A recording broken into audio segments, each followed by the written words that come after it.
Punjabi radio USA ਸੁਣ ਰਹੇ ਸਾਰੇ ਹੀ ਮਾਣਯੋਗ ਅਤੇ ਸਤਿਕਾਰਤ ਸਰੋਤਿਆਂ ਨੂੰ ਪੰਜਾਬੀ ਰੇਡੀਓ USA ਦੀ ਟੀਮ ਅਤੇ ਮੇਰੇ ਰਾਜਕਰਮੀਰ ਸਿੰਘ ਨੂੰ ਆਪ ਜੀ ਨੂੰ ਬਹੁਤ ਹੀ ਪਿਆਰ ਸਤਿਕਾਰ ਸਾਹਿਬ ਦੋਨੋਂ ਅੱਜ ਜੋੜ ਕੇ ਨਿੱਘੀ ਜਿਹੀ ਸਤਿ ਸ੍ਰੀ ਅਕਾਲ। ਸਭ ਨੂੰ ਜੀ ਨੂੰ ਆਖਦੇ ਹਾਂ। ਅੱਜ 15 ਅਪ੍ਰੈਲ ਦਿਨ ਸ਼ੁੱਕਰਵਾਰ ਤੇ ਸਾਡੇ ਨਾਲ ਸਵੇਰ ਦੇ ਖਬਰ ਤੇ ਨਜ਼ਰ ਪ੍ਰੋਗਰਾਮ ਦੇ ਬੁਲੇਟਿਨ ਦੇ ਵਿੱਚ ਜੁੜ ਚੁੱਕੇ ਨੇ ਇਸ ਟਾਈਮ ਬਲੋਟ ਸਟੂਡੀਓਜ਼ ਤੋਂ ਮਿੰਟੂ ਗੁਰੂਸਰੀਆ ਜੀ। ਮਿੰਟੂ ਜੀ ਨੂੰ ਪਿਆਰ ਭਰੀ ਨਿੱਘੀ ਸਤਿ ਸ੍ਰੀ ਅਕਾਲ। ਪ੍ਰਿਆ ਜੀ ਸਾਰਿਆਂ ਨੂੰ ਸਤਿ ਸ੍ਰੀ ਅਕਾਲ। ਸਾਡੇ ਅੱਜ ਦੇ ਪ੍ਰੋਗਰਾਮ ਖਬਰ ਤੇ ਨਜ਼ਰ ਨੂੰ ਸਪਾਂਸਰ ਕਰਦੇ ਨੇ ਖਾਲਸਾ ਇੰਸ਼ੋਰੈਂਸ ਏਜੰਸੀ ਵਾਲੇ, ਜਿਨ੍ਹਾਂ ਦੇ ਕੋਲੋਂ ਤੁਸੀਂ ਕਿਸੇ ਵੀ ਤਰੀਕੇ ਦੀ ਇੰਸ਼ੋਰੈਂਸ ਕਰਵਾ ਸਕਦੇ ਹੋ। ਇੰਸ਼ੋਰੈਂਸ ਬਾਰੇ ਪਤਾ ਕਰਨ ਲਈ ਕਾਲ ਕਰੋ ਉਹਨਾਂ ਨੂੰ 408-272-2500 4082722500। ਉਸ ਦੇ ਨਾਲ ਸੁਰਜੀਤ ਸਿੰਘ ਖੰਗੂੜਾ ਸੈਨ ਹੋਜ਼ੇ ਤੋਂ, ਗੁਰਦੀਪ ਸਿੰਘ ਵਿਰਦੀ ਕਲੋਵਿਸ ਤੋਂ, ਨਵਜੋਤ ਕੌਰ ਕਲੋਟੀ ਯੂਬਾ ਸਿਟੀ ਤੋਂ, ਰਿਸ਼ਪਾਲ ਕੌਰ ਪਿੰਡ ਮਲਿਕਪੁਰ ਪੰਜਾਬ ਵਾਲੇ, ਸਤਨਾਮ ਸਿੰਘ ਸ਼ੇਰਗਿੱਲ ਸੈਲਮਾ ਤੋਂ, ਸੁਰਿੰਦਰ ਕੌਰ ਧਾਮੀ ਸੀਰੀਜ਼ ਤੋਂ, ਮੱਖਣ ਸਿੰਘ ਮਾਨ ਵਿਸਕਾਂਸਨ ਤੋਂ, ਸੁਰਿੰਦਰ ਸਿੰਘ ਕਾਲੋ ਰੈਂਚੋ ਕਡੋਵਾ ਤੋਂ, ਕਾਬਲ ਸਿੰਘ ਬੈਂਸ ਮੋਡੈਸਟੋ ਤੋਂ ਤੇ ਦਲਬੀਰ ਸਿੰਘ ਗਿੱਲ ਲਾਈਵ ਓਕ ਤੋਂ। ਇਹਨਾਂ ਸਾਰਿਆਂ ਦਾ ਬਹੁਤ ਬਹੁਤ ਧੰਨਵਾਦ। ਜੇਕਰ ਤੁਸੀਂ ਜਾਂ ਕੋਈ ਹੋਰ ਕਾਰੋਬਾਰ ਇਸ ਪ੍ਰੋਗਰਾਮ ਨੂੰ ਸਪਾਂਸਰ ਕਰਨਾ ਚਾਹੁੰਦੇ ਹੋ, ਸੰਪਰਕ ਕਰ ਸਕਦੇ ਹੋ ਨੰਬਰ 408-722-7698 4087227698 ਦੇ ਉੱਤੇ। ਮਿੰਟੋ ਜੀ, ਗੱਲਬਾਤ ਦਾ ਸਿਲਸਿਲਾ ਸ਼ੁਰੂ ਕਰਦੇ ਹਾਂ। ਸਾਬਕਾ ਫੌਜ ਦੇ ਮੁਖੀ ਨੇ ਆਖਿਆ ਵੀ ਦਰਬਾਰ ਸਾਹਿਬ ਦੇ ਹਮਲੇ ਸਮੇਂ ਦਾ ਕੋਈ ਵੀ ਸਮਾਨ ਫੌਜ ਕੋਲ ਨਹੀਂ ਹੈ। ਬਿਲਕੁਲ, ਪਹਿਲਾਂ ਜਿਹੜਾ ਮੌਜੂਦਾ ਮੁਖੀ ਹੈ ਫੌਜ ਦਾ, ਉਹਨੇ ਇਹ ਗੱਲ ਸਾਫ਼ ਕੀਤੀ ਜੀ। ਜਿਹੜਾ ਸਾਬਕਾ ਫੌਜ ਮੁਖੀ ਹੈ ਜੇ ਸਿੰਘ, ਉਹਨੇ ਇਹ ਗੱਲ ਆਖੀ ਹੈ ਕਿ ਫੌਜ ਦੇ ਕੋਲ ਇੱਕ ਰੈਫਰੈਂਸ ਲਾਇਬ੍ਰੇਰੀ ਦਾ ਸਮਾਨ ਜਿਹੜਾ ਹੈ ਉਹ ਨਹੀਂ। ਉਹ ਕਹਿੰਦੇ ਕਿ ਫੌਜ ਨੇ ਜਿਹੜਾ ਸਮਾਨ ਸੀ ਉਹ ਸਰਕਾਰ ਨੂੰ ਹੈਂਡਓਵਰ ਕਰ ਦਿੱਤਾ ਤੇ ਸਰਕਾਰ ਨੇ ਉਹ ਵਾਪਸ ਕਮੇਟੀ ਨੂੰ ਸਾਫ਼ ਕਰ ਦਿੱਤਾ। ਉਹਨਾਂ ਨੇ ਕਿ ਫੌਜ ਨੇ ਸਮਾਨ ਅੱਗੇ ਸਰਕਾਰ ਨੂੰ ਦਿੱਤਾ ਤੇ ਸਰਕਾਰ ਨੇ ਕਮੇਟੀ ਨੂੰ ਦੇ ਦਿੱਤਾ। ਹੁਣ ਸਵਾਲ ਇਹ ਉੱਠਦਾ ਹੈ ਕਿ ਜੇ ਕਮੇਟੀ ਦੇ ਕੋਲੇ ਸਮਾਨ ਆ ਗਿਆ ਵਾਪਸ, ਉਹ ਜੋ ਸਿੱਖ ਰੈਫਰੈਂਸ ਲਾਇਬ੍ਰੇਰੀ ਦੇ ਨਾਲ ਜੁੜਿਆ ਜੋ ਵੀ ਇਤਿਹਾਸਕ ਦਸਤਾਵੇਜ਼ਾਂ ਦਾ ਖਜ਼ਾਨਾ ਹੈ, ਜੇ ਉਹ ਆ ਗਿਆ ਤੇ ਫਿਰ ਰੌਲਾ ਕਿਸ ਗੱਲ ਦਾ ਹੈ। ਹੁਣ ਇਹ ਬੜੀ ਵਿਚਿੱਤਰ ਜੀ ਗੱਲ ਆ ਕਿ SGPC ਜਿਹੜੀ ਆ ਉਹ ਹਰੇਕ ਵਾਰ ਇਹ ਕਹਿੰਦੀ ਕਿ ਸਾਡਾ ਵਡਮੁੱਲਾ ਖਜ਼ਾਨਾ ਜਿਹੜਾ ਉਹ ਫੌਜ ਨੇ ਲੁੱਟ ਲਿਆ, ਫੌਜ ਦੇ ਕੋਲ ਹੀ ਹੈ। ਪਰ ਫੌਜ ਦਾ ਜਿਹੜਾ ਮੌਜੂਦਾ ਮੁਖੀ ਹੈ ਉਹ ਵੀ ਇੱਥੇ ਆ ਕੇ ਇਹ ਗੱਲ ਕਹਿੰਦਾ, ਔਰ ਜਿਹੜਾ ਸਾਬਕਾ ਮੁਖੀ ਹੈ ਫੌਜ ਦਾ ਉਹ ਵੀ ਇਹੋ ਗੱਲ ਦੁਹਰਾਉਂਦਾ। ਸੋ ਇਹ ਸਾਫ਼ ਹੋ ਜਾਣਾ ਚਾਹੀਦਾ, ਜੇਕਰ ਕਮੇਟੀ ਕੋਲ ਉਹ ਸਮਾਨ ਨਹੀਂ ਪਹੁੰਚਿਆ ਜਿਹਦੇ ਬਾਰੇ ਫੌਜ ਕਹਿੰਦੀ ਹੈ, ਫੌਜ ਦੇ ਅਧਿਕਾਰੀ ਕਹਿੰਦੇ ਆ, ਸਰਕਾਰ ਉਹ ਕਹਿੰਦੇ ਕਿ ਸਰਕਾਰ ਨੂੰ ਅਸੀਂ ਦੇ ਦਿੱਤਾ ਤੇ ਸਰਕਾਰ ਨੇ ਇਹਨਾਂ ਨੇ ਦੇ ਦਿੱਤਾ। ਜੇ ਇਹਨਾਂ ਕੋਲ ਨਹੀਂ ਪਹੁੰਚਿਆ ਤੇ ਫਿਰ ਘੱਟੋ ਘੱਟ ਇਹਨਾਂ ਨੂੰ ਸੂਚੀ ਬਣਾ ਕੇ ਜਨਤਕ ਕਰਨੀ ਚਾਹੀਦੀ ਹੈ ਕਿ ਸਾਡਾ ਆਹ ਸਮਾਨ ਇਹਨਾਂ ਨੇ ਲੁੱਟਿਆ ਸੀਗਾ। ਜੇ ਇਹਨਾਂ ਨੇ ਸਾਨੂੰ ਵਾਪਸ ਕੀਤਾ ਤੇ ਸੂਚੀ ਦੇ ਵਿੱਚੋਂ ਸਾਨੂੰ ਦੱਸ ਦੇਣ ਕਿਹੜੇ ਮੌਕੇ ਕਿਹੜੇ ਬੰਦੇ ਨੂੰ ਉਹ ਫੜਾਇਆ ਗਿਆ। ਜੇਕਰ SGPC ਕਮੇਟੀ ਦੇ ਕੋਲ ਉਹ ਸਮਾਨ ਆ ਗਿਆ, ਉਹ ਫਿਰ ਸਰਕਾਰ ਸਾਫ਼ ਕਰ ਦੇਵੇ ਕਿ ਅਸੀਂ ਇਹਨਾਂ ਨੂੰ ਫਲਾਣੇ ਦੀ ਅਗਵਾਈ ਵਿੱਚ ਉਹ ਸਮਾਨ ਹੈ ਜਿਹੜਾ ਸੌਂਪ ਦਿੱਤਾ ਸੀ। ਸੋ ਇੱਕ ਧਿਰ ਹੈ ਜਿਹੜੀ ਉਹ ਸੱਚੀ ਹੋ ਜਾਏਗੀ, ਇੱਕ ਧਿਰ ਹੈ ਜਿਹੜੀ ਪਤਾ ਲੱਗ ਜਾਏਗਾ ਕਿਹੜੀ ਤਿੰਨਾਂ ਧਿਰਾਂ ਚੋਂ ਕਿਹੜੀ ਧਿਰ ਜਿਹੜੀ ਹੈ ਉਹ ਗਲਤ ਹੈ, ਫੌਜ ਹੈ, ਸਰਕਾਰ ਹੈ ਜਾਂ ਕਮੇਟੀ ਹੈ। ਨਹੀਂ ਤਾਂ ਇਹ ਜਿਹੜਾ ਮੁੱਦਾ ਇਸ ਤਰੀਕੇ ਨਾਲ ਉਠਾਇਆ ਜਾਂਦਾ ਹੈ, ਫਿਰ ਆਪਾਂ ਸਮਝ ਲਈਏ ਕਿ ਇਹ ਕਮੇਟੀ ਜੋ ਰੌਲਾ ਪਾਉਂਦੀ ਹੈ, ਜੋ ਮਗਰਮੱਛ ਵਾਲੇ ਅਥਰੂ ਵਹਾਉਂਦੀ ਹੈ, ਕਿਤੇ ਨਾ ਕਿਤੇ ਇਹ ਜਦੋਂ ਚੋਣਾਂ ਚਾਣਾਂ ਨੇੜੇ ਆਉਂਦੀਆਂ ਜਾਂ ਜਦੋਂ ਲੋੜ ਹੁੰਦੀ ਹੈ ਸਿਆਸੀ ਮਫਾਦਾਂ ਨੂੰ, ਤਾਂ ਉਦੋਂ ਇਹ ਮੁੱਦਾ ਉਠਾਇਆ ਜਾਂਦਾ, ਨਹੀਂ ਤਾਂ ਇਸ ਮੁੱਦੇ ਨੂੰ ਠੰਡੇ ਬਸਤੇ 'ਚ ਪਾਇਆ ਜਾਂਦਾ। ਪਰ ਇਹ ਗੱਲ ਸਾਫ਼ ਹੋਣੀ ਚਾਹੀਦੀ ਹੈ, ਬਹੁਤ ਬਹਿਸ ਹੋ ਗਈ, ਪਤਾ ਲੱਗਣਾ ਚਾਹੀਦਾ ਕਿ ਝੂਠ ਤਿੰਨਾਂ ਧਿਰਾਂ ਚੋਂ ਕਿਹੜਾ ਬੋਲ ਰਿਹਾ ਹੈ। ਜੀ ਕਿਤੇ ਨਾ ਕਿਤੇ ਤਾਂ ਕੁਛ ਨਾ ਕੁਛ ਚੱਲ ਹੀ ਰਿਹਾ ਆ। ਹੋ ਸਕਦਾ ਆਪਸ 'ਚ ਸਾਰੇ ਮਿਲੇ ਗਿਲੇ ਹੋਣ, ਕੋਈ ਭਰੋਸਾ ਨਹੀਂ ਇਹਨਾਂ ਦਾ। ਅਗਲੀ ਗੱਲ ਕਰੀਏ, ਬਾਬਾ ਰਾਮਦੇਵ ਦੇ ਫੂਡ ਪਾਰਕ 'ਚੋਂ ਭਾਰੀ ਮਾਤਰਾ 'ਚ ਹਥਿਆਰ ਜਿਹੜੇ ਆ ਉਹ ਮਿਲੇ ਆ। ਮੀਡੀਆ ਸਾਰੀ ਦੀ ਸਾਰੀ ਚੁੱਪ ਵੱਟ ਕੇ ਬੈਠੀ ਆ। ਇਹ ਕਮਾਲ ਦੀ ਗੱਲ ਹੈ। ਵੈਸੇ ਇਹਦੇ ਕੋਲ ਪਤਾ ਨਹੀਂ ਕੀ ਧੂਣਾ ਦਿਖਾਇਆ ਇਹਨੇ ਕਿ ਉਹਦੇ ਨਾਲ ਸਾਰੇ ਜਿਹੜੇ ਆ ਅੰਨੇ ਬੋਲੇ ਜੇ ਕਰ ਦਿੰਦਾ ਹੈ ਜੀ। ਇਹ ਅਸਲ ਦੇ ਵਿੱਚ 8 ਤਰੀਕ ਦੀ ਘਟਨਾ ਹੈ, ਜਿਹੜੀ ਦੱਸੀ ਜਾਂਦੀ ਹੈ ਕਿ ਉੱਥੇ ਪੁਲਿਸ ਨੇ ਰੇਡ ਕੀਤਾ ਔਰ ਉਸ ਪੁਲਿਸ ਨੇ ਬਹੁਤ ਵੱਡਾ ਜ਼ਖੀਰਾ ਜਿਹੜਾ ਹਥਿਆਰਾਂ ਦਾ ਉਹ ਇਸ ਫੂਡ ਪਾਰਕ ਦੇ ਵਿੱਚੋਂ ਬਰਾਮਦ ਕੀਤਾ, ਜਿਹਦੇ 'ਚ ਨੇਜੇ ਸੀ, ਭਾਲੇ ਸੀ, ਕਿਰਪਾਨਾਂ ਸੀ, ਚਾਕੂ ਛੁਰੇ ਸੀ, ਇੱਥੋਂ ਤੱਕ ਕਿ ਪਿਸਤੌਲ ਸੀ ਨਜਾਇਜ਼। ਸੋ ਉਹਦੇ ਮਾਮਲੇ 'ਚ ਇਹਦੇ ਭਰਾ ਨੂੰ, ਰਾਮਦੇਵ ਦੇ ਭਰਾ ਨੂੰ, ਭਰਤਦੇਵ ਨੂੰ ਹਿਰਾਸਤ 'ਚ ਵੀ ਲੈ ਲਿਆ ਪੁਲਿਸ ਨੇ। ਇੱਥੋਂ ਤੱਕ ਕਿ ਉੱਥੋਂ ਦੇ ਜਿਹੜੇ ਅਧਿਕਾਰੀ ਸੀ ਪੁਲਿਸ ਦੇ ਉੱਚ ਅਧਿਕਾਰੀ, ਉਹਨਾਂ ਨੇ ਬਾਈਟਾਂ ਵੀ ਦੇ ਦਿੱਤੀਆਂ, ਜੋ ਵਰਸ਼ਨ ਦਿੰਦੇ ਅਫਸਰ ਉਹ ਬਾਈਟਾਂ ਵੀ ਦੇ ਦਿੱਤੀਆਂ ਗਈਆਂ ਚੈਨਲਾਂ ਨੂੰ, ਪਰ ਬਾਅਦ ਦੇ ਵਿੱਚ ਉਹ ਨਾ ਤੇ ਖਬਰ ਕਿਸੇ ਚੈਨਲ ਤੇ ਆਈ ਹੈ, ਨਾ ਹੀ ਉਹ ਗੱਲ ਹੈ ਜਿਹੜੀ ਅੱਗੇ ਵਧੀ ਹੈ, ਨਾ ਹੀ ਇਹ ਪਤਾ ਲੱਗਿਆ ਕਿ ਉਹਦੇ ਭਰਾ ਨੂੰ ਛੱਡ ਦਿੱਤਾ ਜਾਂ ਨਹੀਂ, ਨਾ ਹੀ ਇਹ ਪਤਾ ਲੱਗਿਆ ਕਿ ਮਾਮਲਾ ਦਰਜ ਹੋਇਆ ਜਾਂ ਨਹੀਂ ਹੋਇਆ। ਇੱਕ ਚੈਨਲ ਦੀ ਜਿਹੜੀ ਵੀਡੀਓ ਉਹ ਹੁਣ ਬਾਹਰ ਆਈ ਹੈ, ਉਹ 1-2 ਚੈਨਲ ਜਿਨ੍ਹਾਂ ਨੇ ਪ੍ਰਸਾਰਿਤ ਕੀਤੀ ਸੀ ਖਬਰ, ਉਹ ਵੀ ਮਿੰਟ 1.5 ਮਿੰਟ ਦੀ, ਤਾਂ ਉਹ ਵੀਡੀਓ ਬਾਹਰ ਆਈ ਹੈ ਜਿਹਦੇ 'ਚ ਸਭ ਕੁਛ ਦਿਖਾਈ ਦਿੰਦਾ ਹੈ ਔਰ ਪੁਲਿਸ ਅਧਿਕਾਰੀ ਖੁਦ ਇਸ ਗੱਲ ਦੀ ਪੁਸ਼ਟੀ ਕਰਦਾ ਕਿ ਅਸੀਂ ਇਹ ਸਭ ਕੁਝ ਕੱਢ ਕੇ ਲਿਆਏ ਅੰਦਰੋਂ। ਸੋ ਉਹ ਕਿਤੇ ਨਾ ਕਿਤੇ ਖਬਰ ਜਿਹੜੀ ਹੈ ਉਸ ਕਿਤੇ ਨਾ ਕਿਤੇ ਸੱਚਾਈ ਦੇ ਨੇੜੇ ਜਾਪਦੀ ਹੈ। ਪਰ ਦੂਜੇ ਪਾਸੇ ਮੀਡੀਆ ਜਿਹੜਾ ਮੇਨ ਸਟ੍ਰੀਮ ਮੀਡੀਆ ਜਿਹਨੂੰ ਕਹਿੰਦੇ ਆ, ਮੁੱਖ ਮੀਡੀਆ ਜਿਹੜਾ ਮੁੱਖ ਧਾਰਾ ਦਾ ਮੀਡੀਆ, ਉਹ ਇਸ ਮਾਮਲੇ 'ਚ ਬਿਲਕੁਲ ਖਾਮੋਸ਼ ਹੈ। ਖਾਮੋਸ਼ੀ ਦਾ ਮਿਊਜ਼ੀਕਲ, ਜਿਵੇਂ ਫਿਲਮ ਆਈ ਸੀ ਕਹਿੰਦਾ ਜੀ, ਉਹ ਬਸ ਖਾਮੋਸ਼ੀ ਤੇ ਸੰਗੀਤ ਹੀ ਚੱਲਦਾ ਪਿਆ, ਆਵਾਜ਼ ਹੈ ਜਿਹੜੀ ਖਾਮੋਸ਼ ਹੈ ਖਬਰੀ ਚੈਨਲਾਂ ਦੀ। ਇਹ ਪਹਿਲੀ ਵਾਰੀ ਨਹੀਂ ਹੋਇਆ। ਮੈਂ ਤੁਹਾਨੂੰ ਇੱਕ ਵਾਕਿਆ ਯਾਦ ਕਰਵਾਉਣਾ ਕਿ ਜਦੋਂ ਚੋਣਾਂ ਹੋ ਰਹੀਆਂ ਸੀ 2014 ਦੀਆਂ, ਇਹਨੇ ਆਪਣੇ ਇੱਕ ਸਾਥੀ ਨੂੰ ਟਿਕਟ ਦਵਾ ਦਿੱਤੀ, ਉਹ ਵੀ ਇਹਦੇ ਵਰਗਾ ਹੀ ਸੀਗਾ, ਹੈਗਾ ਇਹਦਾ ਸਾਥੀ ਸੀਗਾ, ਉਹ ਜਿਵੇਂ ਕਹਿੰਦੇ ਹੁੰਦੇ ਨਾ ਲੰਡੇ ਚੀੜੇ ਪਹਾੜਾਂ ਦੇ ਸਾਥੀ। ਤਾਂ ਉਹ ਰਾਜਸਥਾਨ ਦੇ ਵਿੱਚ ਇਹਦਾ ਇੱਕ ਸੀ ਨਾਲ ਦਾ ਬਣਦਾ ਥਣਦਾ, ਉਹਨੂੰ ਇਹਨੇ ਟਿਕਟ ਦਵਾ ਦਿੱਤੀ, ਉਹ ਵੀ ਬਾਬਾ ਹੈ। ਇੱਕ ਮੰਚ ਤੇ ਇਕੱਠੇ ਹੋਏ, ਇਹ ਉਹਦੀ ਰੈਲੀ ਨੂੰ ਸੰਬੋਧਨ ਕਰਨ ਗਿਆ, ਚੁਣਾਵੀ ਰੈਲੀ ਨੂੰ, ਤੇ ਉੱਥੇ ਉਹਨੂੰ ਭਰੀ ਸਭਾ ਦੇ ਵਿੱਚ ਕੈਮਰਿਆਂ ਦੇ ਸਾਹਮਣੇ ਪੁੱਛਦਾ ਕਿ ਤੇਰੀ ਇਨਕਮ ਕਿੰਨੀ ਹੈ। ਬਾਬੇ ਉਸ ਨੂੰ ਪੁੱਛਦਾ ਜਿਹਨੂੰ ਇਹ ਟਿਕਟ ਦਵਾ ਰਿਹਾ ਸੀ। ਤਾਂ ਉਹ ਜਿਹੜੀ ਵੀਡੀਓ ਆ ਉਹ ਅੱਧਾ ਕੁ ਦਿਨ ਚੈਨਲਾਂ ਤੇ ਬੜੀ ਚੱਲੀ, ਬੜੀ ਖੂਬ ਚਰਚਾ ਹੋਈ। ਇਹਨੇ ਆਪ ਹੀ ਪੁੱਛ ਲਿਆ ਉਹਨੂੰ ਕਿ ਔਨ ਕੈਮਰਾ ਕਿ ਤੇਰੀ ਇਨਕਮ ਕਿੰਨੀ ਹੈ ਬਾਬਾ। ਤਾਂ ਉਹ ਬੜਾ ਲੋਕਾਂ ਨੇ ਮਜ਼ਾਕ ਉਡਾਇਆ। ਅੱਧਾ ਕੁ ਦਿਨ ਉਹ ਟੈਲੀਕਾਸਟ ਹੋਈ ਖਬਰ, ਅੱਧੇ ਦਿਨ ਤੋਂ ਬਾਅਦ ਉਹ ਖਬਰ ਹੀ ਲੋਪ ਹੋ ਗਈ। ਪਤਾ ਬਾਅਦ 'ਚ ਲੱਗਾ ਲੋਕਾਂ ਨੂੰ ਕਿ ਖਬਰ ਲੋਪ ਹੁੰਦਿਆਂ ਤੋਂ ਬਾਅਦ ਨਾਲ ਦੀ ਨਾਲ ਹੀ ਪਤੰਜਲੀ ਦੇ ਜਿਹੜੇ ਪ੍ਰੋਡਕਟ ਸੀ ਉਹਨਾਂ ਦੀ ਐਡ ਸ਼ੁਰੂ ਹੋ ਗਈ। ਇਹੋ ਜਿਹਾ ਮੀਡੀਆ, ਇਹੀ ਹੁਣ ਕਾਰਨ ਆ ਕਿ ਰਾਮਦੇਵ ਹੈ ਜਿਹੜਾ, ਉਹਦੇ ਪ੍ਰੋਡਕਟਾਂ ਦੀਆਂ ਜਿਹੜੀਆਂ ਮਸ਼ਹੂਰੀਆਂ ਹੈ ਉਹ ਹਰੇਕ 2-3 ਮਿੰਟਾਂ ਬਾਅਦ ਤੁਹਾਨੂੰ ਹਰੇਕ ਚੈਨਲ ਤੇ ਦਿਖਾਈ ਦੇ। ਤੋ ਇੱਥੇ ਮਾਜਰਾ ਹਥਿਆਰਾਂ ਦਾ ਨਹੀਂ ਰਹਿ ਗਿਆ, ਇੱਥੇ ਮਸਲਾ ਜਿਹੜਾ ਸੀ ਉਹ ਇਸ਼ਤਿਹਾਰਾਂ ਦਾ ਰਹਿ ਗਿਆ। ਇਸੇ ਕਰਕੇ ਖਬਰ ਦੱਬ ਗਈ। ਪਰ ਖਬਰ ਜਿਹੜੀ ਹੈ ਉਹ ਝੂਠੀ ਨਹੀਂ ਜਾਪਦੀ, ਬਹੁਤ ਹੱਦ ਤੱਕ ਖਬਰ ਹੈ ਜਿਹੜੀ ਇਹ ਸੱਚੀ ਜਾਪਦੀ ਹੈ, ਹਾਲਾਂਕਿ ਪੁਸ਼ਟੀ ਨਹੀਂ ਕੀਤੀ ਜਾ ਸਕਦੀ। ਪਰ ਜਿਸ ਤਰੀਕੇ ਨਾਲ ਉੱਥੇ ਉਹ ਰੇਡ ਹੋਈ, ਸਮਾਨ ਨਿਕਲਿਆ, ਪੁਲਿਸ ਅਧਿਕਾਰੀਆਂ ਨੇ ਮੋਹਰ ਲਾਈ ਇਸ ਗੱਲ ਤੇ ਕਿ ਅਸੀਂ ਲੈ ਕੇ ਆਏ ਅੰਦਰੋਂ, ਇਹ ਸਭ ਕੁਛ ਰੱਖਿਆ ਸੀ। ਔਰ ਤੁਹਾਨੂੰ ਯਾਦ ਹੋਏਗਾ ਪਿਛਲੇ ਸਾਲ ਇੱਕ ਟਰੱਕ ਡਰਾਈਵਰ ਦਾ ਉੱਥੇ ਕਤਲ ਕਰ ਦਿੱਤਾ ਗਿਆ ਸੀਗਾ, ਬਿਲਕੁਲ ਫੂਡ ਪਾਰਕ ਦੇ ਗੇਟ ਸਾਹਮਣੇ। ਉੱਥੇ 2 ਧਿਰਾਂ ਉਦੋਂ ਟਕਰਾਈਆਂ ਸੀ। ਤਾਂ ਇਹ ਸਾਰਾ ਕੁਛ ਹੈ ਜਿਹੜਾ ਇਸ਼ਾਰਾ ਕਰਦਾ ਕਿ ਕਿਤੇ ਨਾ ਕਿਤੇ ਗਲਤ ਹੋ ਰਿਹਾ। ਬਾਬੇ ਇਹਦੇ ਜਿਹਨੂੰ ਬਣਾਏ ਹੋਏ ਹੈ ਬਾਬੇ, ਇਹਨੂੰ ਰਾਮਦੇਵ ਨੂੰ ਪੰਗੇ ਲੈਣ ਦੀ ਬੜੀ ਪੁਰਾਣੀ ਆਦਤ ਹੈ। ਕਦੇ ਇਹ ਮੁੰਡੇ ਵਾਲੀ ਦਵਾਈ ਦੇ ਚੱਕਰਾਂ 'ਚ ਫਸ ਜਾਂਦਾ, ਕਦੇ ਗਊ ਮੂਤਰ ਪਾਉਂਦਾ ਜਦੋਂ ਉਦੋਂ, ਕਦੇ ਇਹਦੇ ਨੂਡਲਸ ਆਏ ਜਿਹੜੇ ਉਹ ਸੈਂਪਲ ਫੇਲ ਹੋ ਜਾਂਦੇ।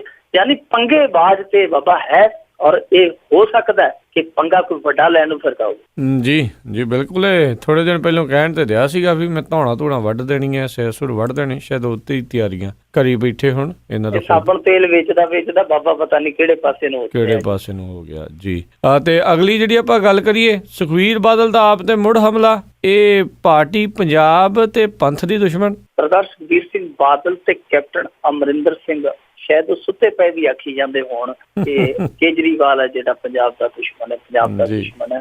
ਔਰ ਮੈਂ ਹੈਰਾਨ ਰਿਹਾ ਕਿ ਇਹ ਲੋਕ ਇੰਨੀ ਸ਼ਿੱਦਤ ਦੇ ਨਾਲ ਇਹ ਕੂੜ ਪ੍ਰਚਾਰ ਕਰਦੇ ਪਏ ਜਿਵੇਂ ਸਾਹਮਣੇ ਪੱਥਰ ਦੇ ਬੁੱਤ ਬਿਠਾਏ ਹੋਣ, ਵੀ ਇਹਨਾਂ ਨੂੰ ਤਾਂ ਕੁਝ ਪਤਾ ਹੀ ਨਹੀਂ, ਜੋ ਮਰਜ਼ੀ ਅਸੀਂ ਬੋਲ ਲਈਏ, ਸਭ ਸੱਚ ਹੀ ਸੱਚ ਹੈ। ਇੱਕੋ ਹੀ ਰੱਟ ਫੜੀ ਹੋਈ ਹੈ।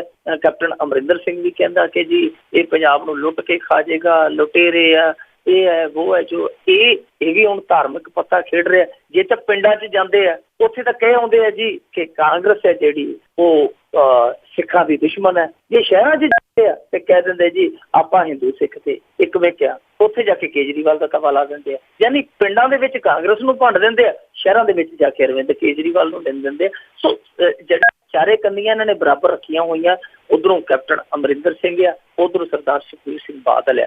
ਇਹ ਕਹਿੰਦੇ ਕਿ ਪੰਥ ਦੀ ਜਿਹੜੀ ਇਹ ਦੁਸ਼ਮਣ ਹੈ ਜਮਾਤ ਆਮ ਆਦਮੀ ਪਾਰਟੀ, ਜਿਹੜੀ ਪੰਜਾਬ ਤੇ ਪੰਥ ਦੋਏ ਇੱਕ ਤੀਰ ਨਾਲ ਦੋ ਹੀ ਨਿਸ਼ਾਨੇ ਲਾ ਰਹੇ ਆ। ਪਰ ਪੰਥਕ ਵੋਟ ਨੂੰ ਵੀ ਔਰ ਪੰਜਾਬ ਜਿਹੜੇ ਜਾਨੀ ਗੈਰ ਪੰਥਕ ਲੋਕ ਆ ਉਹਨਾਂ ਨੂੰ ਵੀ ਰਿਝਾਉਣ ਦੇ ਵਿੱਚ ਇਹ ਲੱਗੇ ਹੋਏ ਆ। ਪਰ ਪੰਥਕ ਕੌਣ ਆ, ਇਹਦਾ ਫੈਸਲਾ ਜਿਹੜਾ ਉਹ ਲੋਕਾਂ ਨੇ ਕਰਨਾ ਕਿ ਪੰਥ ਹਿਤੈਸ਼ੀ ਕੌਣ ਆ, ਪੰਥ ਵਿਰੋਧੀ ਕੌਣ ਹੈ। ਪਰ ਇੱਕ ਛੋਟੀ ਜਿਹੀ ਮਿਸਾਲ ਅੱਜ ਹੀ ਵੇਖਣ ਨੂੰ ਮਿਲੀ ਹੈ। ਆਮ ਆਦਮੀ ਪਾਰਟੀ ਨੇ ਦਿੱਲੀ ਦੇ ਵਿੱਚ ਜਿਹੜੇ ਤੰਬਾਕੂ, ਚੈਣੀ ਖੈਣੀ, ਪਾਨ ਮਸਾਲਾ, ਗੁਟਕਾ, ਇਹ ਸਾਰੇ ਤੰਬਾਕੂ ਉਤਪਾਦ ਹੈ ਜਿਹੜੇ ਅੱਜ ਬੈਨ ਕਰ ਦਿੱਤੇ ਆ, ਯਾਨੀ ਪਾਬੰਦ ਕਰ ਦਿੱਤੇ ਹੈ। ਔਰ ਇਹਦੇ ਰੱਖਣਾ ਔਰ ਇਹਦੇ ਵੇਚਣਾ, ਇਹ ਸਾਰੇ ਪ੍ਰੋਡਕਟ ਹੈ ਜਿਹੜੇ, ਇਹਨਾਂ ਦੇ ਵਿੱਚ ਨਿਯਮ ਬਣਾ ਦਿੱਤਾ ਗਿਆ ਕਿ ਕੋਈ ਵੀ ਦੁਕਾਨਦਾਰ ਜੇ ਅਵਗਿਆ ਕਰੇਗਾ ਉਹ ਕਾਰਵਾਈ ਦਾ ਭਾਗੀਦਾਰ ਬਣੇਗਾ।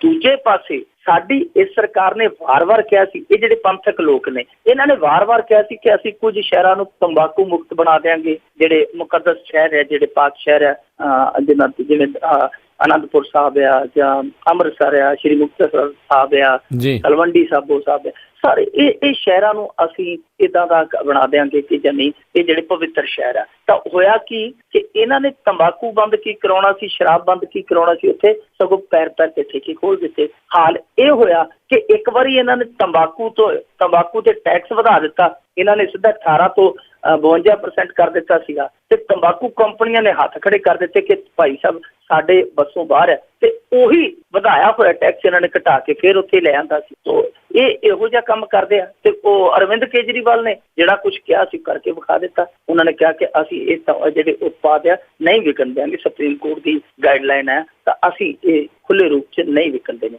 ਦੂਜੇ ਪਾਸੇ ਇਹਨਾਂ ਦਾ ਹਾਲ ਵੇਖ ਲਓ।